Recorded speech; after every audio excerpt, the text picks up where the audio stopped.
Pan India star young tiger NTR, Bollywood star Hrithik Roshan latest చిత్రం war 2. ఈ సినిమాకి సంబంధించిన ఒక్కొక్క అప్డేట్ వస్తూ ఉంటే సోషల్ మీడియాలో అది వైరల్ అవుతుండడం విశేషమనే చెప్పాలి. అయితే తాజాగా ఈ సినిమాకి సంబంధించిన ఓ క్రేజీ అప్డేట్ ప్రేక్షకులను అలరిస్తూ ఉంది. అయితే సినిమాలోని సలాం అనాలి అనే పాట ప్రోమోను వీడియోను మేకర్స్ విడుదల చేయడం జరిగింది.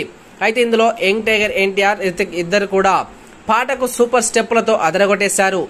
దునియా మనకు సలాం అనాలి అంటూ పవర్ఫుల్ గ్రేస్ తో డ్యాన్స్ చేయడం జరిగింది. ప్రీతం ఈ పాటకు సంగీతం అందించగా కృష్ణకాంత్ తెలుగు లిరిక్స్ రాయడం జరిగింది. అలాగే నకాష్ అజీజ్, యాజిన్ నీరజ్ పాటను ఆలపించడం జరిగింది.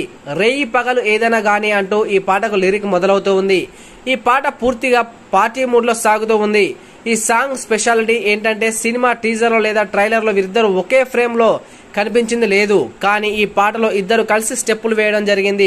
ప్రస్తుతం ఈ ప్రోమో ట్రెండింగ్ లో ఉండడం జరిగింది. అయితే ప్రస్తుతం ఈ పాట ప్రోమో మాత్రమే రిలీజ్ అయింది, కానీ ఫుల్ సాంగ్ మాత్రం థియేటర్లోనే చూడాలంటూ మేకర్ సస్పెన్స్ ను కొనసాగించారు.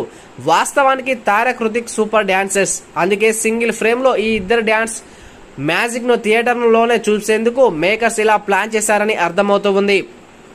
అయాన్ ముఖర్జీ దర్శకత్వం వహించిన ఈ సినిమా ఆగస్టు 14న గ్రాండ్ గా వరల్డ్ వైడ్ గా రిలీజ్ కానుంది. ఇందులో కేరా అద్వానీ గారు హీరోను నటిస్తూ ఉన్నారు. యష్ రాజ్ ఫిలిమ్స్ బ్యానర్ పైన భారీ బడ్జెట్ తో ఈ సినిమా రూపొందుతూ ఉంది. మరి అయితే RRR లో రామ్ చరణ్, ఎన్టీఆర్ కలిసి ఎత్తర జెండా పాటకు డాన్స్ చేయడం, అదేవిధంగా నాట్ నాట్ సాంగ్ కు డాన్స్ వేయడం జరిగింది. అయితే ఇప్పుడు తాజాగా థియేటర్ లో సలాం అనే సాంగ్ కి మాత్రం సోషల్ మీడియాలోనే కాదు థియేటర్లో కూడా దద్దరడం ఖాయమని చెబుతూ ఉన్నాయి సోషల్ మీడియా వర్గాలు. అయితే మేరకు ఇప్పటికే ఈ సాంగ్ విడుదలైన 24 గంటల్లోనే ఊచకోత కోసిందని చెప్పాలి.